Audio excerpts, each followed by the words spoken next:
네, 검찰이 오늘 오후에 유병헌 씨의 금고지기로도 불리죠. 김혜경 씨에게 구속영장을 청구했습니다. 김 씨가 진실을 말할지 귀추가 주목되고 있는데요. 최진영 변호사 그리고 사회부 조임정 기자와 함께 자세한 내용 짚어보도록 하겠습니다. 두 분 안녕하세요. 네, 안녕하십니까. 네, 유병헌이 생전에 이런 말을 했습니다. 김혜경이 입을 열면 구원파는 망한다. 네. 그만큼 유병헌 일가와 상당히 이제 깊숙한 관계가 있다고 이제 볼 수 있을 텐데요. 먼저 김혜경이 어떤 인물인지 영상을 통해서 함께 보시겠습니다.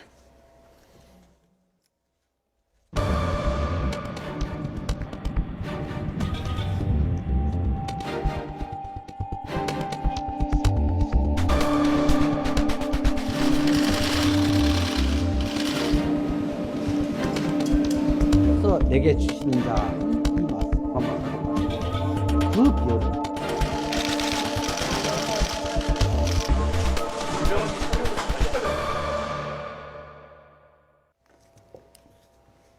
네, 김혜경 씨에 대해서 오늘 오후 검찰이 구속영장을 청구했습니다. 이 소식부터 좀 알아볼까요?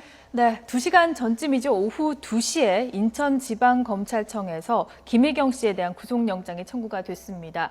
먼저 3가지 혐의가 적용이 됐습니다. 조세 포탈과 횡령 그리고 배임 혐의입니다. 전체적인 범죄 액수는 26억 원가량이 적용이 되는데요. 당초 알려졌었던 230억 원보다는 10분의 1가량으로 크게 줄어든 수준입니다. 그만큼 김혜경 씨에 대한 검찰 조사가 쉽지 않았음을 짐작할 수가 있습니다. 다만 검찰 관계자는 김 씨에 대한 추가 조사를 통해서 범죄 액수는 더 늘어날 수 있다. 이렇게 얘기를 했습니다. 네. 네, 사실 최초에 한 230억 정도, 예. 230억 정도 얘기가 나왔었고, 실질적으로 그 얘기가 나왔는 것은 이제 미국의 형사자복 공조 조약에 따라서 범죄 인도를 요청할 때에 우리나라에서 배임 횡령에는 액수를 그 정도로 230, 그 정도로 얘기를 했었었는데, 지금 실질적으로 오늘 지금 구체적으로 한국에 들어와서 체포영장으로 48시간밖에 못하니까 구속영장 지금 신청하는 범죄 사실로서는 처음에 비해서 한 10분의 1로 줄었다라고 하는데, 결국 그 점에 미로 비춰봤을 때는 검찰에서 어떤 수사의 앞으로의 상당히 난항이 예상된다. 앞으로 얼마나 이걸 밝혀낼지는 모르겠습니다만, 결국은 물증이 없는 한은 지금 김혜경 씨의 진술만으로는 이걸 얼마나 밝혀낼지 여부에 대해서는 상당히 우려되는 그런 점이 있는 것 같습니다. 네. 지금 사흘째 조사를 벌였는데요. 조사 상황이나 분위기에 대해서는 어떤 얘기들이 나오고 있습니까? 사실 김혜경 씨가 처음 우리나라에 입국을 했을 때 비행기에 내리는 장면 그리고 검찰청사로 들어서는 장면이 많이 생중계를 통해서 전달이 됐습니다. 그때 당시에 조금 당황하는 모습, 그러니까 워낙 많은 기자들이 기다리고 있었기 때문에 조금은 당황하는 모습을 보였지만 사실 굉장히 당당한 모습도 함께 보이면서 검찰 조사에 많이 대비를 했구나라는 것을 짐작을 할 수가 있었는데요. 검찰 조사에도 실제로 검찰이 굉장히 고강도로 압박을 하고 있지만 당당하게 자신의 혐의를 부인을 하고 있습니다. 변호사도 미국에서 선임한 변호사 말고도 국내에서 변호사를 추가로 선임을 해서 검찰 조사에 임하고 있다고 하는데요. 검찰 관계자는 김 씨가 상당히 많은 걸 준비해온 느낌이다. 이렇게 말하면서 검찰 수사가 쉽지 않음을 내비치고 있습니다. 정말 많이 준비해서일까요? 어떻게 보셨습니까? 포토라인에서 네. 당당했다 이런 얘기들이 이제 많이 나오고 있는데 어떻게 봐야 될까요? 저는 그렇습니다. 사실 지금 연세가 적지 않고 한국제약의 대표이사로 기업의 어떤 임원으로 계속 근무를 했다고 하면은 사실 어느 정도의 어떤 그런 특정한 어떤 위기 상황에서도 대처할 능력이 있고 나름대로 어떤 마음의 준비를 굉장히 많이 했을 그럴 것 같습니다. 특히 거기다가 앞에 이렇게 지금 사실 처음에 이제 황제 호송인 이런 얘기가 있었지 않습니까? 왜냐하면 정상적인 절차를 거치지 않고 그냥 활주로까지 가서 했는데 어떻게 보면 그것이 검찰이 상당히 배려했는 것이거든요. 보면은 외부에 드러나지 않도록. 해서 이제 어떻게 보면 수사의 협조를 어떤 염두에 두고 그와 같은 일을 했다라고도 볼 수 있겠는데요. 결국 이렇게 왔을 때 앞에 저 모습을 봤을 때는 말은 사실 당당하지만 얼굴에 선글라스 끼고 얼굴에 이제 다 스카프를 감은 모습을 보면은 상당 부분 이제 외면적으로 당당하려고는 했지만 현실적으로 본인도 굉장히 부담이 있는 그런 느낌인데요. 아마 그 본인이 이제 그 한국에 들어와서 지금 한국 변호사를 선임을 해서 지금 계속 조사를 받고 있는 그런 점에 비춰가지고 혼자 있을 때보다는 아무래도 변호인이 있고 하면은 거기에 이제 훨씬 더 어떤 심적 안정감이 있을 수 있기 때문에 그 부분에 대해서 본인의 어떤 진술의 방향이 섰다고 하면은 그거에 대해서는 본인의 진술의 신빙성을 나타내기 위해서라도 당당할 수밖에 없는 것이 예. 사람의 심리이고 예. 일반적인 우리가 수사를 할 때도 그와 같은 모습을 보이기도 합니다. 유병헌 씨 일과 수사와 관련해서 검찰이 아마도 가장 찾고 싶어했던 사람 가운데 한 명이 이 김혜경 그렇겠죠. 씨가 아닐까 싶은데요. 이제 조사가 철저하게 지금 이루어지고 있는 상황인데 횡령 배임 혐의에 대해서는 검찰이 어떻습니까? 좀 자신감을 보이고 있는 건가요? 일단 가장 먼저 주목하는 게 횡령과 배임 혐의입니다. 네. 왜냐하면 가장 확실하게 드러날 수 있는 범죄이기 때문인데요. 이 횡령과 배임 혐의로 구속을 시킨 이후에 추가 조사를 벌이겠다는 게 검찰의 수순인 것 같습니다.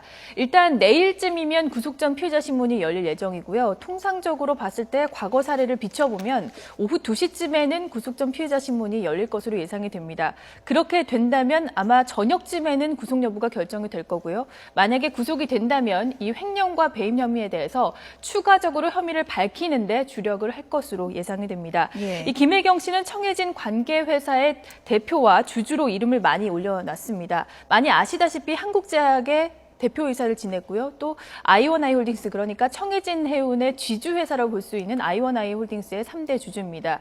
이뿐만 아니라 관계회사들의 대표이사를 여러 개 지냈고요. 또 여러 지분도 많이 확보를 하고 있습니다. 검찰은 일단 26억 원 횡령과 배임 그리고 조세 포탈 혐의에 대해서 추가적으로 조사를 벌인 이후에 숨겨진 재산들, 그러니까 차명 재산들을 밝히는데 조금 더 수사력을 모으지 않을까라는 예상들이 많이 나오고 있습니다. 네, 지금 뭐 횡령 배임 혐의 입증에는 어느 정도 이제 검찰이 자신감을 보이고 있는 그렇죠. 분위기라고 이제 설명을 해줬는데요. 변호사님 어떻습니까? 이 정도 액수의 횡령 배임이면 수위가 어느 정도인가요? 처벌 수위가 예, 그렇습니다. 일반인들 경우에는 이런 돈을 좀 상상하기도 좀 힘든 것 그렇습니다. 같은데요. 예. 사실 처음에 얘기했는 대로 한 그 배임 횡령 액수가 200억이 넘는다고 하면은 물론 뭐 20억 넘는 것도 마찬가지인데요.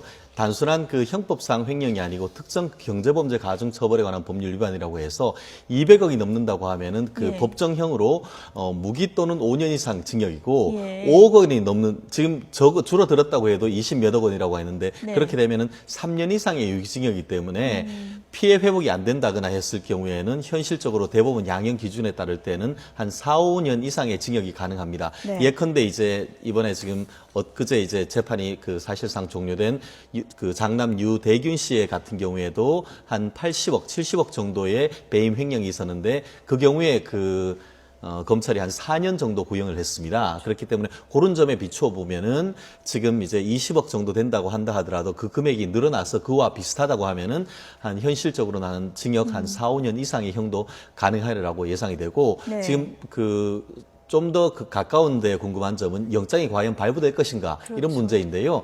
법조인 입장에서 봤을 땐 발부될 가능성이 매우 크다라고 생각이 됩니다. 그 이유는 영장 발부 사유가 증거인멸의 우려나 도주의 우려를 두 개를 크게 볼 수 있는데 외국에 있는데 들어오라고 했는데 안 들어왔기 때문에 예. 그렇기 때문에 증거인멸의 우려가 네. 그 도주의 우려가 있다 이렇게 평가가 되기 때문에 아마 내일 저녁 정도면은 그 검찰 영장에 대해서 법원이 그 영장을 발부할 가능성은 매우 높다 이렇게 평가됩니다. 핵심적인 게 이제 검찰 조사에서 어디까지 과연 김혜경이 입을 열고 어디까지 밝혀낼까 이 부분 아니겠습니까? 네네. 어떻게 전망해 볼 수 있는지. 결국 예. 처음에는 부인을 할 거지만 예. 아마 혐의에 대해서는 부인하기는 쉽지 않을 겁니다. 마치 그 유대균 씨 같은 경우에도 처음엔 부인했지만 예. 결국은 가서 이제 자기의 죄를 자백을 하고 했었는데 이 공소 사실이 인정되는 정도까지는 인정을 하겠지만 그렇지만 본인의 범죄와 관련 없는 어떤 재산을 보호하기 위한 그런 측면에서는 철저히 모르쇠 전략으로 나오지 않을까 하는 추측을 해봅니다. 네, 뭐 비서도 지냈고요. 금고지기로 불리는 핵심 채취꾼이기 때문에 어디까지 이제 밝혀낼 수 있을지 검찰 조사를 좀 지켜봐야 될 것 같고요. 다른 얘기를 좀 해보죠. 네. 대균 씨의 도피를 도운 박수경 씨 어제 이제 결심 공판이 있었습니다. 뭐 호위무사라고 했었는데 좀 표정이 달랐다는 얘기도 있고요. 어땠습니까? 어제 박수경 씨와 유대균 씨의 결심 공판이 예. 있었습니다. 결심 공판에서는 최후 진술을 하게 돼 있고요. 또 구형을 하게 돼 있습니다. 먼저 구형 내용을 좀 살펴보면 앞서서 변호사님께서 말씀해 주셨듯이 유대균 씨에게는 징역 4년이 구형이 됐습니다. 또 박수경 씨에게는 징역 8개월에 집행유예 2년이 구형이 됐는데요. 일단 대균 씨의 결심 공판 과정을 좀 살펴보면 최후 변론에서 재판부와 검사는 물론 방청석에까지 몸을 들려서 고개를 숙였습니다. 예. 굉장히 미안하다라는 심정을 나타낸 건데요. 변호인은 대균 씨가 부친의 뜻을 거역하지 못해서 명의를 빌려주고 또 관리를 했다면서 세월호 희생자들에게는 상당히 죄송스러움을 느끼고 있다고 전했습니다.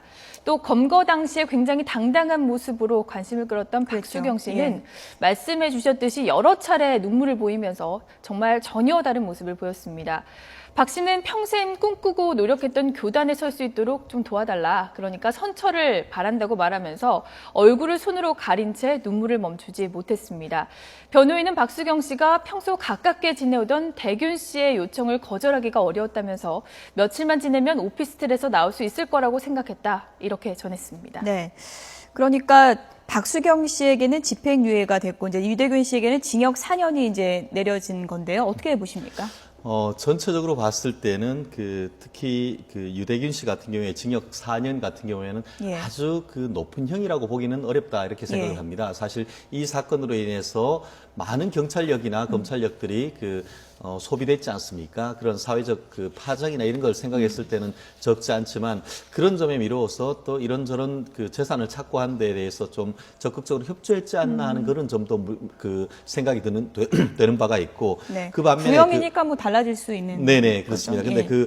그 박수경 씨 같은 경우에는 보통 국민들이 좀 의아할 텐데 보통 검찰들이 왜 징역만 구형하지 거기다가 집행유예까지 구형하느냐 예. 이런 얘기가 있을 수 있는데요. 어떤 의미인가요? 이거는 그렇습니다. 최근에 들어서는 이른바 실질 구형이다라고 해서 설령 이제 징역을 청구를 한다 하더라도 현실적으로 봤을 때 법원이 집행유예 가능성이 있을다 한 경우에는 집행유예 가능성까지 염두를 두고 검찰이 구형을 하라는 것이 지금 대검찰청의 업무 지시입니다. 그러다 예. 보니까 아마 검찰이 이와 같은 수사를 하고 진행하는 재판 과정에 봤을 때에 반성을 하는 점에 비추어서 예. 실형사는 것은 좀 과하다라고 해서 그동안의 어떤 상당 몇 개월 이상 실형을 살았기 때문에 그러한 예. 점에 비추어서 어떤 집행유예를 구형을 했었는데 네. 그럼에도 불구하고 지금 본인 같은 경우에는 교단에 설 수 있도록 그러니까 애들 가르칠 수 있고 교사가 될 수 있도록 교수가 될 수 있도록 벌금형의 어떤 관대한 처벌을 해달라라고 요청을 했는데 아마 어떤 식으로 법원에서 판단을 할지는 모르겠습니다만 어떤 사회적 파장이라든가 이런 점에 비추어서 벌금형이 쉽지는 않지 않을까 하는 그렇게 한번 생각을 해봅니다. 네. 그런데 이제 김혜경 씨 얘기를 다시 좀 짚어보면요. 비서 이상, 최측근 이상의 관계였다. 일각에서는 뭐 내연녀였다. 이런 네. 얘기까지 나오고 있지 않습니까? 네. 만약 자녀 얘기도 좀 의혹이 불거지는 게 사실이고요. 이런 관계들이 실질적으로 좀 사실적으로 밝혀진다면 재산 몰수에도 좀 영향이 있는 건가요? 어떻게 네, 보십니까? 그렇습니다. 사실 어떤 점이 있냐면 지금 김혜경 씨는 한국에 들어오면서 예. 금고지기 역할을 했느냐, 어떤 차명 재산을 관리했느냐에 대해서 아니다라고 단호하게 얘기를 하고 있습니다. 그런데 그거에 대해서 많은 분들이 어떤 자녀 문제를 가지고 있는 것은 그것이 어떤 개인사에 대해서 어떤 가십거리로 하려고 하는 것이 아니고 그 행간의 의미는 만약에 그 자녀들이 유병헌 씨와의 관계가 있다고 하면은 그만큼 재산을 많이 물려줬을 것이고 그만큼 믿을 만한 사람이기 때문에 재산을 맡겼을 것이라는 그런 행간의 의미가 있습니다. 그런데 지금까지 검찰이 밝힌 바에 의하면은 예전에 지금은 이제 호적이 없죠. 가족관계 증명에서인데 폐지된 호적 등본을 떼보면은 거기에 애들 아버지의 이름으로 유병헌 씨의 옛날 일본 이름이 올라와 있다 이렇게 얘기를 하고 있습니다. 그러한 점에 비추어서 그러한 점도 분명히 수사를 해서 그러한 점이 분명히 자녀 관계로 밝혀진다고 하면은 미리 재산을 많이 그쪽으로 넘겨줬을 가능성이 있고 재산에 관한 모든 것을 맡겨줬을 가능성이 있기 때문에 어떤 가십거리가 아닌 재산을 찾기 위한 말의 신빙성을 확인하기 위한 차원에서라도 가족관계 같은 경우에도 분명히 수사를 해야 된다 이렇게 생각을 합니다. 네, 최측근 김혜경 씨까지 이제 국내 송환돼서 검찰 조사 조사를 받고 있고요. 끝으로 조임정 기자가 그 부분을 좀 짚어주시죠. 간략하게. 어떤 사람이 남은 겁니까? 검찰의 남은 과제가 어떤 겁니까? 굉장히 많은 사람들이 붙잡혔고 예. 또 조사를 받았고 현재 재판 중입니다. 이제 해외 도피 중인 두 사람, 최측근 김필배 씨와 그리고 차남 유혁기 씨가 남아 있습니다. 일단 유혁기 씨는 종교와 그리고 또 사업 측면에서 모두 유병헌 씨의 후계자로 많이 알려져 있습니다. 그렇기 때문에 누구보다도 이 재산 관계라든지 이 기업이 어떻게 운영이 됐는지를 잘 알고 있는 인물이고요. 그렇기 때문에 검찰이 가장 먼저 찾아야 되는 인물입니다. 하지만 현재로서는 어디에 있는지 전혀 단서를 잡지 못하고 있습니다. 최근에 멕시코시티에서 유혁기 씨의 신용카드가 사용된 흔적이 포착은 됐다고 하는데요. 실제로 유혁기 씨가 사용한 것인지 아니면 도난을 당한 것인지는 아직 밝혀진 바가 없습니다. 검찰 관계자 역시 멕시코로 들어갔다는 그 경로가 확인되지 않았다. 예. 그렇기 때문에 멕시코에 있다고 단정할 수는 없다고 얘기를 했는데요. 하지만 어디에 있던지 현재 상황으로는 조만간 잡기는 조금 쉽지는 않아 보이는 게 현실인 것 같습니다. 한 말씀만 보태면은 형소법상의 죄를 피해서 외국에 가 있으면은 공소시효가 정지됩니다. 그렇기 예. 때문에 언젠가는 이분들이 한국에 들어온다고 하면 잡힐 수밖에 없습니다. 그렇다고 하면은 우리가 얘기하듯이 매도 빨리 맞는 것이 맞다고 하는데 빨리 좀 그걸 확인하고 좀 예. 들어왔으면 좋겠습니다. 김혜경 씨 조사를 통해서 최측근에 대한 단서가 또 나올 수 있을지 좀 기대를 해봐야 될 것 같습니다. 두 분 말씀 여기까지 듣겠습니다. 최진영 변호사 그리고 조임정 기자였습니다. 고맙습니다. 네.